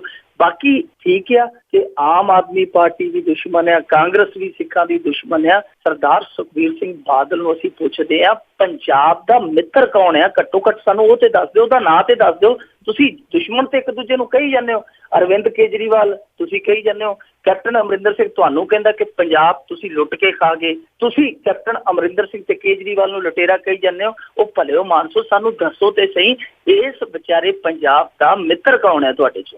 ਜੀ ਤੇ ਇਹ ਵੀ ਖਬਰ ਆ ਰਹੀ ਵੀ ਪੁੱਛ ਰਹੇ ਨੇ ਵੀ ਹੁਣ IPL ਮੈਚਾਂ 'ਚ ਦਿੱਲੀ ਜਾਂ ਪੰਜਾਬ ਇਹਨਾਂ ਚੋਂ ਕਿਹਦਾ ਸਮਰਥਨ ਕਰਨਗੇ, ਉਹਦਾ ਵੀ ਕਲੀਅਰ ਕਰਨ ਸਟੈਂਡ। ਤੇ ਅਗਲੀ ਜਿਹੜੀ ਆਪਾਂ ਗੱਲ ਕਰੀਏ ਵੀ ਪੰਜਾਬ ਦੇ ਇੱਕ IPS ਨੇ ਜਾਇਦਾਦ ਦੇ ਮਾਮਲੇ 'ਚ ਨੇਤਾਵਾਂ ਨੂੰ ਵੀ ਪਛਾੜਿਆ। ਇਹ ਗੁਰਪ੍ਰੀਤ ਸਿੰਘ ਭੁੱਲਰ ਹੈ ਜੀ, ਜਿਹੜੇ ਮੋਹਾਲੀ SSP ਹੈ। ਔਰ ਮੋਹਾਲੀ ਦੇ ਵਿੱਚ ਇਹਨਾਂ ਦਾ ਕਾਫੀ ਜੀ ਲੱਗਾ ਹੋਇਆ, ਕਾਫੀ ਲੰਮੇ ਸਮੇਂ ਤੋਂ ਇਹ ਮੋਹਾਲੀ ਦੇ ਵਿੱਚ ਹੀ ਟਿਕੇ ਹੋਇਆ। ਮੋਹਾਲੀ ਹੈ ਜਿਹੜੀ, ਤੁਹਾਨੂੰ ਪਤਾ ਕਿ ਉਹ ਬਹੁਤ ਵੱਡੇ ਸ਼ਹਿਰਾਂ ਚੋਂ ਹੈ, ਅਮੀਰ ਸ਼ਹਿਰਾਂ ਚੋਂ ਇੱਕ ਹੈ ਮੋਹਾਲੀ। ਤਾਂ ਉੱਥੇ ਇਹਨਾਂ ਦਾ ਜਿਹੜਾ ਕਾਰੋਬਾਰ ਵੀ ਹੈ, ਪੁਸ਼ਤੈਨੀ ਜਗ੍ਹਾ ਵੀ ਹੈ। ਸੋ ਉੱਥੇ ਹੀ ਸਰਵਿਸ ਦਾ ਇਹਨਾਂ ਨੇ ਵੱਡਾ ਹਿੱਸਾ ਜਿਹੜਾ ਗੁਜ਼ਾਰਿਆ। ਪਰ ਇਹਨਾਂ ਦੀ ਜਿਹੜੀ ਜਾਇਦਾਦ ਦਾ ਵੇਰਵਾ ਕੇਂਦਰੀ ਗ੍ਰਹਿ ਮੰਤਰਾਲੇ ਕੋਲ ਹਲਫਨਾਮੇ ਦੇ ਰੂਪ 'ਚ ਗਿਆ, ਉਹਨੂੰ ਪੜ੍ਹ ਕੇ ਦੰਦਲ ਪੈ ਜਾਂਦੀ ਹੈ। ਉਹਨੂੰ ਸੁਣ ਕੇ ਕੰਨ ਹੈ ਜਿਹੜੇ ਉਹ ਸ਼ਾਂ ਕਰਨ ਲੱਗ ਪੈਂਦੇ ਆ। 152 ਕਰੋੜ ਰੁਪਏ ਦੀ ਜਾਇਦਾਦ ਭੁੱਲਰ ਸਾਹਿਬ ਦੀ ਹੈ, 152 ਕਰੋੜ ਦੀ। ਔਰ ਆਪਣੇ ਇੱਥੇ ਨੇਤਾਵਾਂ ਦੇ ਵਿੱਚੋਂ ਸਭ ਤੋਂ ਜ਼ਿਆਦਾ ਜਾਇਦਾਦ ਸੀਗੀ ਕੇਵਲ ਸਿੰਘ ਢਿੱਲੋਂ, ਜਿਹੜੇ ਕਾਂਗਰਸੀ ਵਿਧਾਇਕ ਆ। 137 ਕਰੋੜ ਦੀ ਜਾਇਦਾਦ ਉਹਨਾਂ ਨੇ ਐਲਾਨੀ ਸੀ। ਤੇ ਦੂਜੇ ਨੰਬਰ ਤੇ ਸਨ ਬੀਬੀ ਕਰਨ ਬਰਾੜ, ਜੋ ਸਰਾਇਨਾਗਾ ਫੈਮਿਲੀ ਚੋਂ ਆਉਂਦੇ ਆ। ਤਾਂ ਉਹ ਹਰਚੰਦ ਸਿੰਘ ਬਰਾੜ ਹੋਰਾਂ ਦੀ ਫੈਮਿਲੀ ਚ, ਤਾਂ ਉਹਨਾਂ ਦਾ ਨੰਬਰ ਦੂਜਾ ਸੀ। ਪਰ ਉਹਨਾਂ ਦੋਨਾਂ ਨੂੰ ਕੱਟ ਕੇ ਭੁੱਲਰ ਸਾਹਿਬ ਨੇ ਪਿੱਛੇ ਸੁੱਟਤਾ। ਅੱਜ ਇਹਨਾਂ ਨੇ ਜੋ ਆਪਣੀ ਜਾਇਦਾਦ ਐਲਾਨੀ ਹੈ ਉਹ 152 ਕਰੋੜ ਦੀ ਐਲਾਨੀ ਹੈ। ਔਰ ਉਹਦੇ ਵਿੱਚ ਇਹਨਾਂ ਨੇ ਪਲਾਟਾਂ ਦਾ ਹਵਾਲਾ ਦਿੱਤਾ, ਜੋ ਪਲਾਟ ਪਏ ਆ ਇਹਨਾਂ ਦੇ ਮੋਹਾਲੀ ਦੇ ਵਿੱਚ। ਕੁਝ ਪਲਾਟ ਹੈ, ਕੁਝ ਦਿੱਲੀ 'ਚ ਜਾਇਦਾਦ ਆ, ਕੁਝ ਇਹਨਾਂ ਦੀ ਚੰਡੀਗੜ੍ਹ ਦੇ ਨਾਲ ਪਿੰਡ ਆ ਬਰਿਆਲੀ, ਉੱਥੇ ਵਾਹੀਯੋਗ ਜ਼ਮੀਨ ਆ। ਸੋ ਪਲਾਟ ਕੁੱਲ ਮਿਲਾ ਕੇ ਜੇ ਦੇਖੀਏ ਤੇ 16 ਵੱਡੀਆਂ ਜਾਇਦਾਦਾਂ ਭੁੱਲਰ ਸਾਹਿਬ ਨੇ ਸ਼ੋਅ ਕੀਤੀਆਂ, ਜਿਹੜੀਆਂ ਚੱਲ ਰੂਪ ਦੇ ਵਿੱਚ ਆ। ਹੁਣ ਅਚਲ ਹੈ ਜਾਂ ਨਹੀਂ ਉਹਦਾ ਕੋਈ ਪਤਾ ਨਹੀਂ ਹੈ, ਪਰ 152 ਕਰੋੜ ਦੀ ਜਾਇਦਾਦ ਐਲਾਨ ਦਿੱਤੀ ਹੈ। ਨਾਲ ਇਹ ਵੀ ਕਿਹਾ ਕਿ ਇਹ ਜਾਇਦਾਦ ਜਿਹੜੀ ਮੈਨੂੰ ਜੱਦੀ ਹੈ, ਯਾਨੀ ਵਿਰਾਸਤ 'ਚ ਮਿਲੀ ਹੈ। ਹੁਣ ਇਹ ਸਾਰੇ ਹੀ ਕਹਿੰਦੇ ਆ ਜੀ, ਪ੍ਰਕਾਸ਼ ਸਿੰਘ ਬਾਦਲ ਹੋਰਾਂ ਨੂੰ ਪੁੱਛ ਲਓ, ਕਹਿੰਦੇ ਕਿ ਜੋ ਸਾਨੂੰ ਮਿਲਿਆ ਤੇ ਉਹ ਦਾਦੇ ਵੱਲੋਂ ਉਹੀ ਹੰਡਾਈ ਚੱਲਦੇ ਆ। ਪਰ ਨਾਲ ਹੀ ਜਿਹੜਾ ਉਸ ਸਮੇਂ ਇਹਨਾਂ ਦੇ ਬਰਾਬਰ ਸੀ, ਜੇ ਉਹਨੂੰ ਪੁੱਛ ਲਈਏ, ਉਹ ਕਹਿੰਦਾ ਜੀ ਸਾਡੇ ਪੱਲੇ ਤੇ ਕੱਖ ਨਹੀਂ, ਸਾਡੇ ਤੇ ਭਾਂਡੇ ਖਾਲੀ ਖੜਕਣ ਡੇ, ਜ਼ਮੀਨਾਂ ਉੱਥੋਂ ਚੱਲ ਕੇ ਵੰਡੀਆਂ ਗਈਆਂ, ਇਹ ਸਾਨੀ ਲੁੱਟੀ ਗਈ। ਪਰ ਪ੍ਰਕਾਸ਼ ਸਿੰਘ ਬਾਦਲ ਹੋਰੀ ਕਹਿੰਦੇ ਕਿ ਅਸੀਂ ਜੋ ਜੱਦੀ ਮਿਲੀ ਸੀ ਜਾਇਦਾਦ, ਉਹਦੇ 'ਚ ਖੇਤੀ ਕਰਕੇ ਤੇ ਸੁਖਹਾਲੀ ਵਸਦੇ ਪਏ ਆ, ਖੁਸ਼ਹਾਲੀ ਵਸਦੇ ਪਏ ਆ। ਸੋ ਇਹ ਵੀ ਇਹ ਤਰਕ ਦੇ ਰਿਹਾ ਕਿ ਮੇਰੀ ਜਿਹੜੀ ਹੈ ਜੱਦੀ ਜਾਇਦਾਦ ਸੀ। ਯਾਨੀ ਜੱਦੀ ਜਾਇਦਾਦ ਦਾ ਜਿਹੜਾ ਇਹ ਵਾਧਾ ਹੈ, ਇਹ ਨੇਤਾਵਾਂ ਤੇ ਅਫਸਰਸ਼ਾਹੀਆਂ ਨੂੰ ਕਿਉਂ ਫਲਦਾ ਹੈ? ਜਿਹੜੇ ਲੋਕ ਹੋਰ ਜੱਦੀ ਹੁੰਦੇ ਉਹ ਤੇ ਦਿਨੋਂ ਦਿਨ ਉਹ ਤੇ ਆਪਣਾ ਜਿਹੜਾ ਜੱਦੀ ਪੂਣਾ ਹੈ ਉਹ ਥੱਲੇ ਨੂੰ ਲਿਜਾਂਦੇ ਆ। ਇਹਨਾਂ ਦਾ ਜਿਹੜਾ ਉਹ ਕੰਮ ਉੱਥੇ ਨੂੰ ਜਾਣ ਡਿਆ। ਹੁਣ ਸਵਾਲ ਇਹ ਉੱਠਦਾ ਹੈ ਕਿ ਕੀ ਇਹ ਜਾਇਜ਼ ਹੈ ਕਿ ਗੁਰਪ੍ਰੀਤ ਸਿੰਘ ਭੁੱਲਰ ਨਾਲੇ ਪੁਲਿਸ ਦੇ ਵਿੱਚ ਸੇਵਾਵਾਂ ਨਿਭਾ ਰਹੇ ਸੀ ਤੇ ਨਾਲੇ ਆ ਜਿਹੜੇ ਪਲਾਟ ਸ਼ੋਅ ਕਰਦੇ ਆ ਰੀਅਲ ਅਸਟੇਟ ਦਾ ਕਾਰੋਬਾਰ ਸੀ ਇਹਨਾਂ ਦਾ ਨਾਲ, ਕੀ ਉਹ ਜਾਇਜ਼ ਹੈ ਕਿ ਨਾਲ ਉਹ ਕਾਰੋਬਾਰ ਵੀ ਚਲਾ ਰਹੇ ਸੀ? ਔਰ ਦੂਜੀ ਗੱਲ ਇਹ ਹੈ ਕਿ ਜਿਸ ਤਰੀਕੇ ਦੇ ਨਾਲ ਇੱਕ ਵਾਰੀ ਇੱਥੇ ਨੋਇਡਾ ਦੇ ਵਿੱਚੋਂ ਇੱਕ ਦਰਜਾ 4 ਕਰਮਚਾਰੀ ਸੀਗਾ, ਜਾਨੀ ਜਿਹੜਾ ਚਪੜਾਸੀ ਪੀਐਨ ਦੀ ਸ਼੍ਰੇਣੀ ਦਾ, ਉਹਦੇ ਘਰੋਂ ਕਰੋੜਾਂ ਰੁਪਈਆ ਨਿਕਲਿਆ ਸੀਗਾ। ਇੱਕ ਹੋਰ ਜਿਹੜੇ ਮਿਊਨਿਸਪਲ ਕਮੇਟੀਆਂ ਦੇ ਹੁੰਦੇ ਇੰਸਪੈਕਟਰ, ਉਹਦੇ ਘਰੋਂ ਖੱਬਿਆਂ ਮੂੰਹੀ ਰੁਪਈਆ ਨਿਕਲਿਆ ਸੀ। ਇਹ ਸਾਰਾ ਕੁਝ ਜ਼ਾਹਰ ਕਰਦਾ ਹੈ ਕਿ ਇੱਕ ਵਾਰੀ ਹਿਸਾਬ ਕਿਤਾਬ ਹੈ ਜਿਹੜਾ ਉਹ ਸਾਰਿਆਂ ਦਾ ਕਰ ਲੈਣਾ ਚਾਹੀਦਾ ਕਿ ਜਦੋਂ ਇਹ ਲੋਕ ਨੌਕਰੀ ਤੇ ਬੈਠੇ ਸਨ ਉਦੋਂ ਕੀ ਸੀ ਇਹਨਾਂ ਕੋਲ, ਕੀ ਸੀ, ਤੇ ਬਾਅਦ ਦੇ ਵਿੱਚ ਇਹਨਾਂ ਦੀ ਜਦ ਹੈ ਜਿਹੜੀ ਉਹ ਫੈਲਦੀ ਹੋਈ ਗਈ, ਇਹਨਾਂ ਦੇ ਹੱਥ 'ਚ ਕਿਹੜਾ ਝੁਰਲੂ ਲੱਗਾ ਸੀਗਾ ਉਹਦਾ ਪਤਾ ਜ਼ਰੂਰ ਕਰਨਾ ਚਾਹੀਦਾ। ਸਾਰੀ ਅਫਸਰਸ਼ਾਹੀ ਨੂੰ ਇੱਕ ਨਿਸ਼ਾਨਾ ਲੱਗਣਾ ਚਾਹੀਦਾ। ਪਰ ਇਹ ਜਾਇਦਾਦ ਹੈ ਜਿਹੜੀ 52 ਕਰੋੜ ਦੀ, ਉਹ ਕਈਆਂ ਨੂੰ ਰਾਤ ਨੂੰ ਅੱਜ ਸੌਣ ਨਹੀਂ ਦੇਣਾ ਉਹਨਾਂ ਨੇ। ਇਹ ਹਿਸਾਬ ਲਾਈ ਜਾਣਾ ਕਿ 152 ਕਰੋੜ 'ਚ ਜ਼ੀਰੋਆਂ ਕਿੰਨੀਆਂ ਲੱਗਦੀਆਂ। ਪਰ ਇਹ ਕੁੱਲ ਮਿਲਾ ਕੇ ਜੇ ਦੇਖੀਏ ਅਫਸਰਸ਼ਾਹੀ ਦੇ ਵਿੱਚ ਜੇ ਆਪਾਂ ਗੱਲ ਕਰੀਏ ਤਾਂ ਜਿਵੇਂ ਸੁਮੇਧ ਸੈਣੀ ਵਰਗੇ ਆ, ਉਹਨਾਂ ਦੀ ਜਾਇਦਾਦ ਹੈ ਜਿਹੜੀ ਉਹ 16 ਕਰੋੜ ਦੀ ਹੈ। ਜਤਿੰਦਰ ਔਲਖ ਹੈ ਜਿਹੜੇ ਕਮਿਸ਼ਨਰ ਲੁਧਿਆਣਾ ਪੁਲਿਸ ਦੇ, ਉਹ 10 ਕਰੋੜ ਆ, ਉਹਨਾਂ ਦੀ 4 ਕਰੋੜ। ਇਸ ਤਰੀਕੇ ਦੇ ਨਾਲ ਜਾਨੀ ਜਾਇਦਾਦਾਂ ਨੇ ਉਹਨਾਂ ਦੀਆਂ। ਤਾਂ ਇਹ ਏਡੇ ਵੱਡੇ ਪੱਧਰ ਤੇ ਦੌਲਤ ਦਾ ਸਾਮਰਾਜ ਜਿਹੜਾ ਖੜਾ ਕਰਨਾ, ਪਤਾ ਕਰਨਾ ਚਾਹੀਦਾ ਹੈ ਗੁਰਪ੍ਰੀਤ ਸਿੰਘ ਭੁੱਲਰ ਹੋਰਾਂ ਨੂੰ ਵਿਰਾਸਤ ਕਿੰਨੀ ਕੁ ਮਿਲੀ ਤੇ ਵਿਰਾਸਤ ਦੇ ਉੱਤੇ ਵਸੀਅਤਾਂ ਕਿੰਨੀਆਂ ਕੁ ਹੋਈਆਂ, ਇਹ ਸਾਰਾ ਪਤਾ ਹੋਣਾ ਚਾਹੀਦਾ ਜੀ। ਬਿਲਕੁਲ, ਸ਼ਾਇਦ ਇਹਨਾਂ ਕੋਲ ਵੀ ਝੁਰਲੂ ਰਾਮਦੇਵ ਵਾਲਾ ਹੀ ਆ ਗਿਆ ਆ। ਤੇ ਅਗਲੀ ਜਿਹੜੀ ਆਪਾਂ ਗੱਲ ਕਰੀਏ, ਕੁਛ ਜਿਹੜੇ ਪੰਜਾਬ ਦੇ ਵਿੱਚ ਹਜ਼ਾਰਾਂ ਕਰੋੜ ਦੇ ਅਨਾਜ ਘੁਟਾਲੇ ਦੀਆਂ ਪਰਤਾਂ ਖੁੱਲੀਆਂ। ਇੱਕ ਹੋਰ ਘੁਟਾਲਾ ਪੰਜਾਬ ਦੇ ਖਾਤੇ 'ਚ ਜੁੜਦਾ ਨਜ਼ਰ ਆਉਂਦਾ ਹੈ ਜੀ। ਬੜੇ ਨੇ ਘੁਟਾਲੇ, ਜੇ ਘੁਟਾਲਿਆਂ ਦੀ ਗੱਲ ਕਰੀਏ ਤਾਂ ਇੰਨੇ ਕੁ ਘੁਟਾਲੇ ਆ ਕਿ ਪੋਟੇ ਥੱਕ ਜਾਂਦੇ ਆ। ਪਰ ਉਹਨਾਂ ਘੁਟਾਲਿਆਂ ਦਾ ਬਣਿਆ ਕੱਖ ਵੀ ਨਹੀਂ, ਬਾਅਦ 'ਚ ਆਪਾਂ ਗੱਲ ਕਰਦੇ। ਪਰ ਜਿਹੜੀ ਆਹ 12,000 ਕਰੋੜ ਰੁਪਏ ਦਾ ਨਵਾਂ ਘੁਟਾਲਾ ਪੰਜਾਬ ਦੇ ਸਿਰ ਤੇ ਵੱਜਦਾ ਪਿਆ, ਇਹ ਹੁਣ ਚਰਚਾ ਦਾ ਵਿਸ਼ਾ। ਨਾਲ ਦੀ ਨਾਲ ਹੀ ਆਮ ਆਦਮੀ ਪਾਰਟੀ ਨੇ ਹੱਲਾ ਬੋਲਿਆ। ਕੈਪਟਨ ਅਮਰਿੰਦਰ ਸਿੰਘ ਨੇ ਆਖਿਆ ਕਿ ਇਹ ਤਾਂ ਹਾਲੇ ਮਾੜਾ ਜਿਹਾ ਖਾਤਾ ਹੀ ਖੁੱਲਿਆ, ਹਾਲੇ ਪੂਰਾ ਖੋਤਾ ਖੋਲਣ ਦਿਓ, ਸਾਰਾ ਪਤਾ ਲੱਗ ਜਾਏਗਾ ਕਿ ਕੀ ਕੁਛ ਆ। ਉਹ ਆਪਣੇ ਪੱਧਰ ਤੇ ਸਿਆਸਤ ਵੀ ਸ਼ੁਰੂ ਹੋ ਗਈ ਹੈ। ਪਰ ਇਹ ਮਸਲਾ ਇਹ ਸੀਗਾ ਕਿ ਇਹਨਾਂ ਨੇ RBI ਯਾਨੀ ਰਿਜ਼ਰਵ ਬੈਂਕ ਆਫ ਇੰਡੀਆ ਦੇ ਜ਼ਰੀਏ ਬਹੁਤ ਸਾਰੇ ਬੈਂਕਾਂ ਤੋਂ ਕਰਜ਼ਾ ਲਿਆ ਸੀ ਪੰਜਾਬ ਸਰਕਾਰ ਨੇ ਕਿ ਅਸੀਂ ਅਨਾਜ ਖਰੀਦ ਕੇ ਅੱਗੇ ਵਿਤਰਨ ਕਰਨਾ, ਵੰਡ ਕਰਨਾ, ਜੋ ਇਹਨਾਂ ਦੀ ਸਕੀਮ ਹੈ। ਉਸ ਸਕੀਮ ਲਈ ਇਹਨਾਂ ਨੇ ਜਿਹੜਾ ਪੈਸਾ ਲਿਆ ਸੀਗਾ ਉਹ ਅਨਾਜ ਦੇ ਰੂਪ 'ਚ ਅੱਗੇ ਗੋਦਾਮਾਂ ਤੱਕ ਪਹੁੰਚਿਆ ਹੀ ਨਹੀਂ। ਉਹ ਹੁਣ 12,000 ਕਰੋੜ ਰੁਪਇਆ ਜਿਹੜਾ ਉਹ ਕਿੱਥੇ ਚਲਾ ਗਿਆ? ਉਹ ਜਿਹੜਾ ਅਨਾਜ ਸੀਗਾ ਜਿਹੜਾ ਜਾ ਕੇ ਫੂਡ ਕਾਰਪੋਰੇਸ਼ਨ ਆਫ ਇੰਡੀਆ ਦੇ ਗੋਦਾਮ 'ਚ ਲੱਗਣਾ ਸੀ, ਯਾਨੀ FCI ਦੇ ਗੋਦਾਮਾਂ 'ਚ, ਉਹ ਉੱਥੇ ਗਿਆ ਹੀ ਨਹੀਂ। ਇਹ ਹੁਣ ਰਾਹ 'ਚ ਕਿੰਨੇ ਖੁਰਦ-ਬੁਰਦ ਕਰ ਲਿਆ, ਸਰਕਾਰ ਦੇ ਹਿੱਸੇਦਾਰ ਉਹ ਖਾ ਗਏ ਜਾਂ ਅਧਿਕਾਰੀ ਖਾ ਗਏ ਜਾਂ ਦੋਨੇ ਮਿਲ ਕੇ ਖਾ ਗਏ, ਇਹ ਹੁਣ ਜਾਂਚ ਦਾ ਵਿਸ਼ਾ ਹੈ। ਪਰ ਚਰਚਾ ਇਸ ਘਪਲੇ ਦੀ ਹੈ ਜਿਹੜੀ ਉਹ ਰੱਜ ਕੇ ਹੋ ਰਹੀ ਹੈ। ਉਧਰੋਂ ਬੈਂਕਾਂ ਦੀ ਜਿਹੜੀ ਹੈ ਉਹ ਭਾਦੀ ਬਣ ਗਈ ਹੈ, ਕਿਉਂਕਿ ਰਿਜ਼ਰਵ ਬੈਂਕ ਆਫ ਇੰਡੀਆ ਜਿਹੜਾ ਉਹਨੇ ਐਲਾਨ ਕੀਤਾ ਕਿ ਜੇਕਰ ਇਹ 15% ਇਸ ਰਕਮ ਦੀ 15% ਰਾਸ਼ੀ ਜੇ ਜਮ੍ਹਾਂ ਨਹੀਂ ਕਰਾਉਂਦੇ ਤੇ ਦੂਜੇ ਕਰਜ਼ਿਆਂ ਤੇ ਰੋਕ ਲੱਗ ਸਕਦੀ ਹੈ।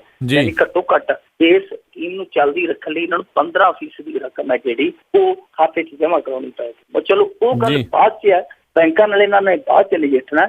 ਪਰ ਇਸ ਸਵਾਲ ਦਾ ਜਵਾਬ ਇਹਨਾਂ ਨੂੰ ਦੇਣਾ ਪਏਗਾ ਕਿ ਆਖਰ 12,000 ਕਰੋੜ ਰੁਪਏ ਜਿਹੜਾ ਇਕਨੋਮਿਕਸ ਟਾਈਮ ਰਿਪੋਰਟ ਹੈ ਜਿਹੜੀ ਅਖਬਾਰ ਦੇ ਵਿੱਚ ਲੱਗੀ, ਉਹਦੇ ਮੁਤਾਬਕ 12,000 ਕਰੋੜ ਰੁਪਏ ਦਾ ਜਿਹੜਾ ਰਾਸ਼ਨ ਤੁਸੀਂ ਲੈਣਾ ਸੀ ਉਹ ਕਿਹੜੇ ਖੂਹ ਖਾਤੇ 'ਚ ਸੁੱਟਿਆ। ਦੂਜੀ ਗੱਲ, ਪੰਜਾਬ ਦੇ ਵਿੱਚ ਇਹ ਪਹਿਲਾ ਮੌਕਾ ਨਹੀਂ ਹੈ। ਇਸ ਸਰਕਾਰ ਤੇ ਧੜਾ ਧੜ ਇਲਜ਼ਾਮ ਲੱਗੇ ਆ। ਕੁਛ ਦਿਨ ਪਹਿਲਾਂ ਹੀ ਵਜ਼ੀਫਾ ਘੁਟਾਲਾ ਹੋਇਆ, ਸਾਰਿਆਂ ਨੂੰ ਪਤਾ ਹੈ ਕਿ ਉਹ ਕਿੱਦਾਂ ਫੇਕ ਐਡਮਿਸ਼ਨਾਂ ਕਰਾ ਕੇ ਵਜ਼ੀਫੇ ਖਾਦੇ ਗਏ। ਉਸ ਤੋਂ ਪਿੱਛੇ ਜੇ ਚਲੇ ਜਾਈਏ, ਪੰਜਾਬ ਦੇ ਵਿੱਚ ਐਡੇ ਘਪਲੇ ਆਏ ਆ ਸਾਹਮਣੇ ਇਸ 14-15 ਸਾਲਾਂ ਦੇ ਵਿੱਚ, ਤਾਂ ਦੰਗ ਰਹਿ ਜਾਈਦਾ। ਪਰ ਹੱਦ ਦੀ ਗੱਲ ਇਹ ਹੈ ਕਿ ਚਾਹੇ ਟਰਮਾਂ ਬਦਲਦੀਆਂ ਰਹੀਆਂ, ਸਰਕਾਰਾਂ ਬਦਲਦੀਆਂ ਰਹੀਆਂ, ਉਹਨਾਂ ਘਪਲਿਆਂ ਦੇ ਕੇਸਾਂ ਦਾ ਕੱਖ ਨਹੀਂ ਬਣਿਆ। ਯਾਨੀ ਏਦਾਂ ਲੱਗਦਾ ਜਿਵੇਂ ਉਹਨੂੰ ਕਵੇ ਤੂੰ ਮੇਰਾ ਲੱਕ ਖੁਜਲਾ, ਮੈਂ ਤੇਰਾ ਲੱਕ ਖੁਜਲਾ ਦੇਣਾ। ਦੋਵੇਂ ਇੱਕ ਦੂਜੇ ਦੀ ਪਿੱਠ ਦੇ ਨਾਲ ਕਹਿੰਦੇ ਪਏ। ਸੰਜਾਈ ਘਪਲਾ ਹੋਇਆ 2003 ਦੇ ਵਿੱਚ, ਉਹਦੇ ਵਿੱਚ 78 ਕਰੋੜ ਦਾ ਘਪਲਾ ਸੀਗਾ। ਉਹ ਕਿਸ ਖੂਹ ਖਾਤੇ ਪਿਆ ਕਿਸੇ ਨੂੰ ਨਹੀਂ ਪਤਾ। ਉਸ ਤੋਂ ਬਾਅਦ ਅੰਮ੍ਰਿਤਸਰ ਇੰਪਰੂਵਮੈਂਟ ਟਰਸਟ, ਲੁਧਿਆਣੇ ਦਾ ਸਿਟੀ ਸੈਂਟਰ ਘੁਟਾਲਾ, ਇੱਕ ਲਾਡੋਵਾਲ ਜਲੰਧਰ ਦੇ ਨਜ਼ਦੀਕ ਜ਼ਮੀਨ ਸੀ ਜਿਹੜੀ ਉਹ ਇੱਕ ਨਿੱਜੀ ਕੰਪਨੀ ਨੂੰ ਦਿੱਤੀ ਗਈ ਇਸੇ ਸਰਕਾਰ ਦੇ ਵਿੱਚ। ਇਸ ਤੋਂ ਇਲਾਵਾ 810 ਏਕੜ ਜ਼ਮੀਨ ਜਿਹੜੀ ਹੈ 2008 ਦੇ ਵਿੱਚ 810 ਕਿੱਲੇ ਜ਼ਮੀਨ IAS ਤੇ IPS ਅਫਸਰਾਂ ਨੇ ਮੰਨ ਲਈ ਨਜਾਇਜ਼ ਕਬਜ਼ੇ ਦੇ ਰੂਪ 'ਚ। ਰਿਪੋਰਟ ਆ ਗਈ ਸਾਹਮਣੇ, ਉਹਦਾ ਕੱਖ ਨਹੀਂ ਬਣਿਆ, ਅੱਜ ਤੱਕ ਪਤਾ ਨਹੀਂ ਲੱਗਿਆ। ਇਸ ਤੋਂ ਇਲਾਵਾ ਮੁਹਾਲੀ ਦੇ ਵਿੱਚ ਤੇ ਇਹਨਾਂ ਨੇ ਆਤੀ ਕਰਾ ਦਿੱਤੀ। ਉੱਥੇ 70 ਕਿੱਲੇ ਜ਼ਮੀਨ ਇਹਨਾਂ ਨੇ 1 ਰੁਪਏ ਪੂਰੇ ਸਾਲ ਦੇ ਠੇਕੇ ਤੇ ਦੇ ਦਿੱਤੀ, ਯਾਨੀ ਲੀਜ਼ ਤੇ ਦੇ ਦਿੱਤੀ 1 ਸਾਲ ਲਈ 1 ਰੁਪਏ ਤੇ। ਦੱਸੋ 1 ਕਿੱਲਾ 1 ਰੁਪਏ ਤੇ ਸਾਲ ਲਈ ਕਿਤੇ ਮਿਲਦਾ ਹੋਵੇ ਤੇ ਮੈਂ ਤੇ 5-7 ਹਜ਼ਾਰ ਕਿੱਲਾ ਖਰੀਦ ਲਵਾਂ। 1 ਰੁਪਏ ਦੇ ਲੀਜ਼ ਤੇ ਚੜਾ ਦਿੱਤੀ ਗਈ। ਇੰਡੀਆਂ ਵੱਡੀਆਂ ਧਾਂਦਲੀਆਂ ਹੋਈਆਂ, ਏਡੇ ਵੱਡੇ ਘੁਟਾਲੇ ਹੋਏ। ਆ ਬਠਿੰਡੇ 40 ਏਕੜ ਜ਼ਮੀਨ ਇਹਨਾਂ ਨੇ ਕ੍ਰਿਕਟ ਸਟੇਡੀਅਮ ਦੇ ਨਾਂ ਤੇ ਐਕਵਾਇਰ ਕੀਤੀ, ਖਰੀਦੀ। ਬਾਅਦ ਦੇ ਵਿੱਚ ਉੱਥੇ ਨਾ ਸਟੇਡੀਅਮ ਬਣਿਆ, ਨਾ ਉਹ ਜ਼ਮੀਨ ਕਿਸੇ ਖਾਤੇ 'ਚ ਗਈ। ਉਹ ਵੀ ਅੱਗੇ ਹੁਣ ਜਿਹੜੀ ਜ਼ਮੀਨ ਹੈ ਉਹ ਲਈ ਸਸਤੇ ਦਾਮਾਂ ਤੇ ਸੀ, ਹੁਣ ਮਹਿੰਗੇ ਭਾਅ ਤੇ ਵੇਚਦੇ ਸੀਗੇ। ਯਾਨੀ ਹਰੇਕ ਪਾਸੇ ਹਨੇਰੀ ਲਿਆਂਦੀ ਪਈ ਹੈ। ਪਰ ਘਪਲਿਆਂ ਦਾ ਜਿਹੜਾ ਇਹ ਸਿਲਸਿਲਾ ਨਾ 'ਚ ਰੁਕਦਾ ਤੇ ਨਾ ਹੀ ਕੋਈ ਸਿਰੇ ਚੜਦਾ। ਅੱਜ ਤੱਕ ਦੇਖਿਆ ਹੀ ਨਹੀਂ ਕਿਸੇ ਕੇਸ ਦੇ ਵਿੱਚ ਕਿਸੇ ਨੇਤਾ ਨੂੰ ਦੋਸ਼ੀ ਠਹਿਰਾਇਆ ਗਿਆ ਹੋਵੇ। ਆ 15 ਸਾਲਾਂ ਦੇ ਵਿੱਚ ਤੇ ਸੋਕਾ ਹੀ ਪੈ ਗਿਆ। ਇਸ ਤਰ੍ਹਾਂ ਲੱਗਦਾ ਕਿ ਸਾਰੇ ਜਿਵੇਂ ਬੀਬੇ ਪੁੱਤ ਬਣ ਕੇ ਹੋਣ। ਪਰ ਘਪਲੇ ਜਿਹੜੇ ਉਹ ਨਾਲ ਦੀ ਨਾਲ ਚੱਲਦੇ ਪਏ। ਸਜ਼ਾਵਾਂ ਤੋਂ ਨੇਤਾ ਜਿਹੜੇ ਬਚੇ ਹੋਏ ਆ, ਕਿਉਂਕਿ ਦੋਨੇ ਧਿਰਾਂ ਜਿਹੜੀਆਂ ਇੱਕ ਦੂਜੇ ਦਾ ਔਖੇ ਵੇਲੇ ਸਾਥ ਹੀ ਜਾਂਦੇ। ਜੀ ਬਿਲਕੁਲ ਜੀ, ਫਰੈਂਡਲੀ ਮੈਚ ਚੱਲਦੇ ਰਹਿੰਦੇ ਆ। ਤੇ ਅਗਲੀ ਗੱਲ ਕਰੀਏ, ਕੁਛ ਰੁਪਈਏ ਲੈ ਕੇ ਇਹੋ ਜਿਹੀਆਂ ਥਾਵਾਂ ਤੇ ਦੁਕਾਨਾਂ ਖੋਲਣ ਦੀ ਆਗਿਆ ਦੇ ਦਿੱਤੀ ਵੀ ਲੋਕ ਵੀ ਹੈਰਾਨ ਨੇ। ਦੇਖੋ ਤੁਸੀਂ ਜਾਓ ਪਰਮਿਸ਼ਨ ਲੈਣ ਕਿ ਮੈਂ ਆਪਣਾ ਸਰਵਿਸ ਸਟੇਸ਼ਨ ਖੋਲਣਾ ਹੈ, ਜਿਵੇਂ ਤੁਹਾਡੇ ਇੱਧਰ ਚੱਲਦੇ ਆ ਸਟੇਸ਼ਨ, ਤੇ ਤੁਹਾਨੂੰ ਉਹ ਕਹਿਣ ਕਿ ਭਾਈ ਉਦਾਂ ਤੇ ਫੀਸ ਹੈਗੀ ਹੈ $300, ਤੁਸੀਂ $500 ਦਿਓ, ਕੋਈ ਇੰਸਪੈਕਸ਼ਨ ਨਹੀਂ, ਕੋਈ ਕੁਛ ਨਹੀਂ, ਕੋਈ ਨਹੀਂ ਲੈਣਾ ਨਹੀਂ ਦੇਣਾ, ਚੱਕੋ ਰਸੀਦ ਤੇ ਜਾ ਕੇ ਆਪਣਾ ਬਣਾ ਲਓ। ਹੁਣ ਤੁਸੀਂ ਜਾ ਕੇ ਉੱਥੇ ਜਿਹੜੇ ਡਾਕੂਮੈਂਟਸ ਪੇਸ਼ ਕਰੋ ਜਿਹਦੀ ਪ੍ਰਾਪਰਟੀ ਦੇ, ਉਹ ਹੁਣ ਉੱਥੋਂ ਦਾ ਜਿਹੜਾ ਸ਼ਮਸ਼ਾਨ ਘਾਟ ਆ ਉਹ ਉੱਥੇ ਤੁਹਾਨੂੰ ਬੈਠੇ ਕਹਿ ਦੇਣ ਕਿ ਜਾ ਕੇ ਸ਼ਮਸ਼ਾਨ ਘਾਟ ਦੇ ਵਿੱਚ ਮੋਬਾਈਲਾਂ ਵਾਲੀ ਦੁਕਾਨ ਖੋਲ ਲਓ, ਤੇ ਫਿਰ ਲੋਕ ਤੇ ਹੱਸਣਗੇ ਨਾ ਜਦੋਂ ਤੁਸੀਂ ਪਰਮਿਸ਼ਨ ਲੈ ਕੇ ਉੱਥੇ ਕਹੋਗੇ ਆ ਵੇਖੋ ਜੀ ਮੇਰੇ ਕੋਲ ਤਾਂ ਪਰਮਿਸ਼ਨ ਹੈ, ਮੈਂ ਤਾਂ ਸ਼ਮਸ਼ਾਨ ਘਾਟ 'ਚ ਮੋਬਾਈਲਾਂ ਦੀ ਦੁਕਾਨ ਖੋਲਣੀ ਹੈ। ਇਹੀ ਕੁਛ ਇੱਥੇ ਹੋ ਰਿਹਾ। ਲੁਧਿਆਣੇ ਦੇ ਵਿੱਚ ਮੋਬਾਈਲ ਸ਼ਮਸ਼ਾਨ ਘਾਟ ਦੇ ਵਿੱਚ ਮੋਬਾਈਲ ਰਿਪੇਅਰ ਦੀ ਦੁਕਾਨ ਦੀ ਇਜਾਜ਼ਤ ਦੇ ਦਿੱਤੀ। 300 ਫੀਸ ਸੀ। ਬਾਬੂਆਂ ਨੇ ਕਿਹਾ ਕਿ 500 ਦੇ, ਇੱਥੇ ਬੈਠੇ ਪਾਸ ਕਰਾ ਕੇ ਲੈ ਜਾ, ਆ ਚੱਕ ਰਸੀਦ ਕੱਟ ਕੇ ਦੇ ਦਿੱਤੀ ਕਿ ਤੇਰੀ ਦੁਕਾਨ ਮਨਜ਼ੂਰ ਹੈ, ਜਾ ਕੇ ਖੋਲ ਲਾ। ਤੇ ਉਹ ਜਿਹਨੇ ਡਾਕੂਮੈਂਟਸ ਦਿੱਤੇ ਸੀਗੇ ਜਾ ਕੇ ਜਮਾਬੰਦੀ ਜਮਾ ਕਰਾਈ ਸੀਗੀ, ਉਹ ਸ਼ਮਸ਼ਾਨ ਘਾਟ ਦੀ ਸੀ। ਪਰ ਉਹਨਾਂ ਨੇ ਵੇਖਣ ਦੀ ਜ਼ਹਿਮਤ ਹੀ ਨਹੀਂ ਉਠਾਈ ਕਿ ਕਿੱਥੋਂ ਦੀ ਹੈ। ਉਹਨਾਂ ਨੇ ਚੱਕ ਕੇ ਭੁੱਗੀ ਮਾਰਤੀ ਕਿ ਲੈ ਬਈ ਮਿੱਤਰਾ। ਦੂਸਰਾ ਉਹਨਾਂ ਨੇ ਜਿਹੜਾ ਗਿਫਟ ਸ਼ਾਪ ਦਾ ਸੀਗਾ ਉਹ ਹੋਰ ਕਿਸੇ ਦਾ ਦੇ ਦਿੱਤਾ ਕਿ ਜਾ ਭਾਈ ਬਿਨਾਂ ਵੇਖੇ ਤੇ। ਤੀਜਾ ਤਾਂ ਕਮਾਲ ਹੀ ਕਰ ਦਿੱਤੀ ਉਹਨਾਂ ਨੇ ਕਿ 180 ਰੁਪਏ ਵਾਲੀ ਰਸੀਦ ਸੀ, ਉਹਦਾ 500 ਰੁਪਇਆ ਲੈ ਕੇ ਉਹਨਾਂ ਨੇ ਥਾਣੇ ਦੇ ਵਿੱਚ ਹੀ ਕਰਿਆਨੇ ਸ਼ਾਪ ਨੂੰ ਇਜਾਜ਼ਤ ਦੇ ਦਿੱਤੀ ਕਿ ਕਰਿਆਨਾ ਸ਼ਾਪ ਜਾ ਕੇ ਖੋਲੋ। ਥਾਣੇ ਦੇ ਵਿੱਚ ਵੈਸੇ ਥਾਣੇ ਦੇ ਵਿੱਚ ਕਰਿਆਨਾ ਦੁਕਾਨ ਹੀ ਹੈ ਜੀ, ਸੌਦਾ ਹੀ ਵਿਕਦਾ। ਕਿਸੇ ਦੇ ਹਿੱਸੇ ਪਟਾ ਆ ਜਾਂਦਾ, ਕਿਸੇ ਦੇ ਹਿੱਸੇ ਜਿਹੜਾ ਪੈਗ ਆ ਜਾਂਦਾ, ਦੋ ਹੀ ਸੌਦੇ ਵਿਕਦੇ ਆ।